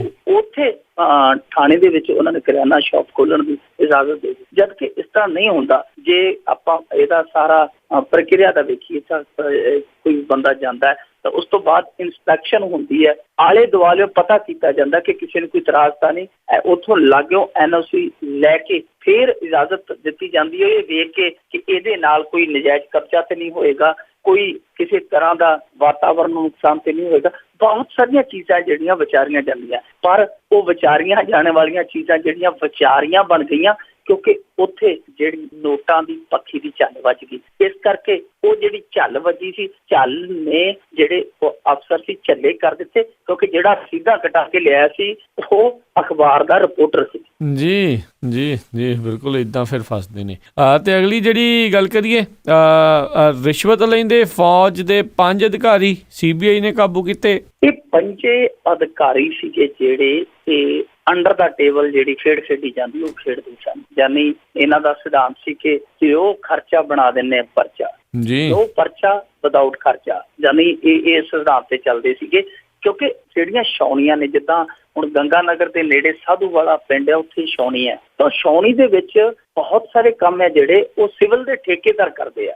ਬਹੁਤ ਸਾਰਾ ਕੰਮ ਹੈ ਜਿਹੜਾ ਵਿੱਚ, ਤੇ ਇਹ ਜਿਹੜੇ ਠੇਕੇਦਾਰ ਸੀਗੇ ਉਹ ਜੋ ਕੰਮ ਕਰਦੇ ਸੀ ਛਾਉਣੀਆਂ ਦੇ ਵਿੱਚ, ਇਹ ਅਫਸਰ ਉਹਨਾਂ ਨੂੰ ਕਹਿੰਦੇ ਸੀ ਕਿ ਜਦੋਂ ਤੁਸੀਂ ਭੁਗਤਾਨ ਲੈਣਾ ਤਾਂ ਆਉਣਾ ਤੁਸੀਂ ਸਾਡੇ ਕੋਲ ਆ, ਜੇ ਤੇ ਲੱਸੀ ਪਾਣੀ ਦੇ ਦਿਓਗੇ ਤੇ ਭੁਗਤਾਨ ਦੇ ਬਿੱਲ ਜਿਹੜੇ ਆ ਉਹ ਪੁੱਗੀ ਵੱਜੇਗੀ, ਨਹੀਂ ਤਾਂ ਜਿਹੜਾ ਤੁਹਾਡੇ ਕਾਗਜ਼ਾਂ ਦਾ ਪਲੰਦਾ ਉਹ ਫਿਰ ਡੁੱਬੇ ਖਾਤੇ ਪਾ ਦੇਣਗੇ ਜੀ। ਇਸ ਕਰਕੇ ਬੜੇ ਔਖੇ ਸੀਗੇ। ਉਹ ਇੱਕ ਠੇਕੇਦਾਰ ਨੇ CBI ਤੱਕ ਪਹੁੰਚ ਕਰ ਲਈ। ਉਸ ਤੋਂ ਬਾਅਦ ਸਾਰੀ ਖੇਡ ਜਿਹੜੀ ਸਾਹਮਣੇ ਆ ਗਈ। ਕੱਲ 5 ਅਧਿਕਾਰੀ ਜਿਹੜੇ ਫੌਜ ਦੇ ਉਹ ਇੱਥੋਂ ਗੰਗਾ ਨਗਰੋਂ ਫੜ ਲਏ ਗਏ ਆ ਜੀ। ਹੋਰ ਵੀ ਕਈ ਛਾਉਣੀਆਂ ਜਿਵੇਂ ਉੜੀਸਾ, ਮਹਾਰਾਸ਼ਟਰ, ਅਜਮੇਰ, ਇਹਨਾਂ ਦੇ ਵਿੱਚੋਂ ਵੀ ਇਹ ਚੀਜ਼ਾਂ ਜਿਹੜੀਆਂ ਉੱਭਰ ਕੇ ਸਾਹਮਣੇ ਆ ਰਹੀਆਂ ਕਿ ਉੱਥੇ ਵੀ ਭ੍ਰਿਸ਼ਟਾਚਾਰੀ ਦਾ ਬੋਲਬਾਲਾ ਆ। ਜਾਨੀ ਫੌਜ ਜਿਹਦੇ ਜਿੰਮੇ ਸਾਰਾ ਮੁਲਕ ਆ ਉਹਦੇ ਵਿੱਚ ਵੀ ਇਹ ਜਿਹੜੀ ਜ਼ਹਿਰੀਲੀ ਵੇਲ ਆ, ਅਮਰ ਵੇਲ ਆ ਜਿਹੜੀ ਉਹ ਫੈਲ ਚੁੱਕੀ ਹੈ ਭ੍ਰਿਸ਼ਟਾਚਾਰੀ ਵਾਲੀ। ਤੇ ਜਿਹੜੇ ਆਹ ਫੌਜੀਆਂ ਦੇ ਕੰਮ ਆ ਉਹ ਤਾਂ ਦੇਖ ਕੇ ਜਾਪਦਾ ਹੁਣ ਕਿ ਫੌਜੀਆਂ ਨੇ ਹਥਿਆਰ ਚੁੱਕ ਲਏ ਆ। ਜਿਹੜਾ ਪੁਲਿਸ ਤੇ ਫੌਜ ਦਾ ਵਿਚਲਾ ਫਰਕ ਆ ਇਹ ਨਿਪਟਾ ਦੇਣਾ, ਇਹ ਨਿਬੇੜ ਦੇਣਾ। ਪੁਲਿਸ ਤੇ ਫੌਜ ਦੋਵੇਂ ਇੱਕੋ ਜਿਹੇ ਹੋ ਜਾਣਗੇ। ਜਿਹੋ ਜਿਹੇ ਕੰਮ ਪੁਲਿਸ 'ਚ ਚੱਲਦੇ ਪਏ ਉਹੋ ਜਿਹੇ ਫੌਜ 'ਚ ਸ਼ਰੇਆਮ ਚੱਲਣ ਲੱਗ ਪੈਣਗੇ। ਲੱਗਦਾ ਇਹੀ ਹੈ ਕਿ ਇਹਨਾਂ ਦੇ ਆਪ ਦੇ ਲੋਕ ਹੀ ਉਸ ਖੱਪੇ ਨੂੰ ਮਿਟਾਉਣ ਤੇ ਤੁਰ ਪਏ। ਜੀ ਜੀ। ਤੇ ਅਗਲੀ ਜੇ ਆਪਾਂ ਗੱਲ ਕਰੀਏ ਰੋਹਿਤ ਵਮੋਲਾ, ਉਸ ਦੇ ਪਰਿਵਾਰ ਨੇ ਹਿੰਦੂ ਧਰਮ ਛੱਡ ਕੇ ਬੌਧ ਧਰਮ ਨੂੰ ਗੱਲ ਲਾਇਆ। ਰੋਹਿਤ ਵਮੇਲਾ ਉਹੀ ਹੈ ਜੀ ਜਿਹਨੇ ਹੈਦਰਾਬਾਦ ਯੂਨੀਵਰਸਿਟੀ ਦੇ ਵਿੱਚ ਖੁਦਕੁਸ਼ੀ ਕੀਤੀ ਸੀ, ਜਿਸ ਤੇ ਬੜਾ ਵੱਡਾ ਬਵਾਲ ਹੋਇਆ ਸੀ। ਉਸ ਤੋਂ ਬਾਅਦ ਹੀ GNU, ਕਨ੍ਹਈਆ, ਇਹ ਸਭ ਮੁੱਦੇ ਉੱਠੇ ਆ। ਅਸਲ 'ਚ ਉੱਥੇ ਖੇਡ ਸਾਰੀ ਚੱਲੀ। ਤਾਂ ਰੋਹਿਤ ਵਮੇਲਾ ਦੇ ਪਰਿਵਾਰ ਨੇ ਜਿਹੜਾ ਧਰਮ ਲਿਆ, ਬੌਧ ਧਰਮ ਗ੍ਰਹਿਣ ਕੀਤਾ ਹੈ, ਉਹ ਕੀਤਾ ਹੈ ਅੰਬੇਦਕਰ ਦੇ ਜਿਹੜੀ ਜਯੰਤੀ ਸੀ ਉਸ ਦਿਨ ਤੇ, ਉਸ ਦਿਹਾੜੇ ਤੇ, ਯਾਨੀ ਜਿਸ ਦਿਹਾੜੇ ਤੇ ਜਿਹੜੇ ਦਲਿਤ ਭਾਈਚਾਰੇ ਦੇ ਲੋਕ ਆ ਜਿਸ ਦਿਨ ਉਹ ਪਰਨ ਕਰਦੇ ਆ, ਇੱਛਾ ਜ਼ਾਹਰ ਕਰਦੇ ਆ ਕਿ ਉਹਨਾਂ ਨੂੰ ਹੱਕ ਮਿਲੇ, ਬਰਾਬਰਤਾ ਮਿਲੇ, ਉਸੇ ਦਿਨ ਇੱਕ ਇਨਕਲਾਬੀ ਖਿਆਲਾਂ ਵਾਲੇ ਵਿਦਿਆਰਥੀ ਦੇ ਘਰਦਿਆਂ ਦਾ ਆਪਣੇ ਧਰਮ ਤੋਂ ਰੁਖਸਤ ਹੋ ਕੇ ਦੂਜੇ ਧਰਮ ਦੇ ਲੜ ਲੱਗ ਜਾਣਾ, ਇਹ ਬਹੁਤ ਗੁੱਝਾ ਸੰਕੇਤ ਦਿੰਦਾ ਹੈ। ਨਰਿੰਦਰ ਮੋਦੀ ਸਾਹਿਬ ਕੱਲ ਜਿਹੜਾ ਜਨਮ ਸਥਾਨ ਆ ਉਹਨਾਂ ਦਾ ਭੀਮ ਰਾਓ ਅੰਬੇਦਕਰ ਹੋਰਾਂ ਦਾ ਮਾਹੌਲ ਦੇ ਵਿੱਚ ਉੱਥੇ ਗਏ ਸਨ।